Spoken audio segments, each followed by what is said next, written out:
Alright, so now we are going to determine the empirical and molecular formula. So anytime that they ask you to find the molecular formula, they have to give you the molar mass, because this comes into play later. I wrote basic steps over here, which we will go through.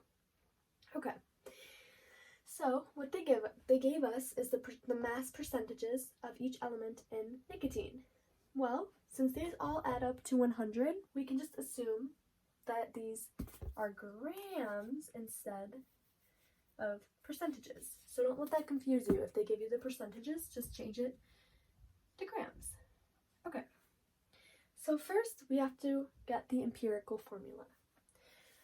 So what do we have to do? Well, we have to convert all of these to moles. It's kind of tedious, it's kind of annoying, but well, that has to be done. So 74.0 grams of carbon, and then we're gonna do same unit as you're given, grams of carbon, and 1 mole of carbon, and then we're gonna do 8.7 grams of hydrogen in the same units as you're given, grams of hydrogen, and what? 1 mole of hydrogen, because that's the desired unit. And finally, 17.3 grams of nitrogen, and we're going to say this is the same unit as you're given, and what you want goes there. Alright, so as you remember, in order to get the number of grams per 1 mole, you go to the periodic table. Okay, the number of grams in 1 mole of carbon is 12.0107. Okay, I'm actually gonna use this. Oh my gosh, I keep dropping this marker. You bug. Okay, sorry. I'm gonna use a thinner marker just because it fits better.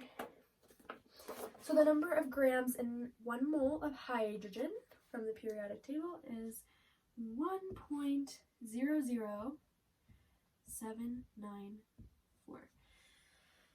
And finally, the number of grams of nitrogen is 14.0067. Alright, now we just have to do these 3 quick calculations. Alright, so 74 divided by 12.0107 equals, alright, 6.161172954 moles of carbon. Okay, and now we're going to do 8.7 divided by 1.00794. Okay, we get 8.631 466 159 moles hydrogen. And now finally, 17.3 divided by 14.0067. And that's equal to 1.2351 2319 1 mole of nitrogen. Okay, so now that we have everything in moles, we can determine the empirical formula. So how do you determine the empirical formula?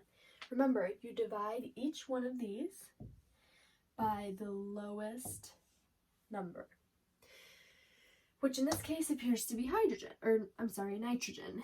So we're going to divide this whole thing by 1.23. I don't want to write the whole thing, I have it right here. We're going to do that for all of them. Boop, boop, boop. Okay. So starting with this one, that's 1. And now 8.631466159 divided by 1.235123191. That is about 7. If it's like 6.98, you can round up.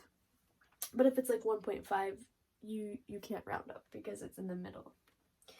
So now 6.161172954 divided by 1.235123191 is about 5. Okay, so what are these numbers? These are the subscripts in your empirical formula. Okay, so I'm going to write it right over here with step 1, which was to find the empirical formula. Okay, well, let's write C first, just because they gave us that first. So we're going to say C5, H7, and then just one N. So now we've determined the empirical formula. So I'm just going to erase this to have more space. Oh, no, wait. No, we don't need that. Okay, sorry. Okay. So now what we have to do is divide the molar mass, which they gave us is 162.1 grams per mole, by the mass of the empirical formula. How do we find that? We just use the periodic table. It's just like any other mass, okay? So we're going to have to do the 5 carbons times its mass, which is 12.0107, plus we have 7 hydrogens times 1.00794, plus the mass of nitrogen, 14.0067. We only have 1. All right, so that is 81.11578 grams per mole. So this will cancel out. Don't accidentally write this as your answer. Make sure that you actually divide it. So 162.1 divided by 81.11578. And that is about 2. It's 1.998, so we round up to 2.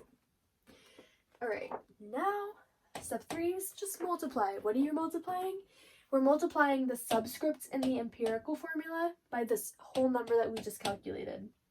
Okay, so 5 times 2 is 10. 7 times 2, 14. And n times 2, 1 times 2 is just 1. So this is the molecular formula, and this is the empirical formula. I hope that helped. When you're going from the empirical formula to the molecular formula, you have to remember that you divide the atomic mass of the molecular formula by that of the empirical formula. And this is so stupid, but the way that I remember which one goes on top is I think eggs over easy, and then I'm like, okay, so it's molecular over empirical, like M over easy, like, you know what I mean? I don't know if that would help anyone, but helps me.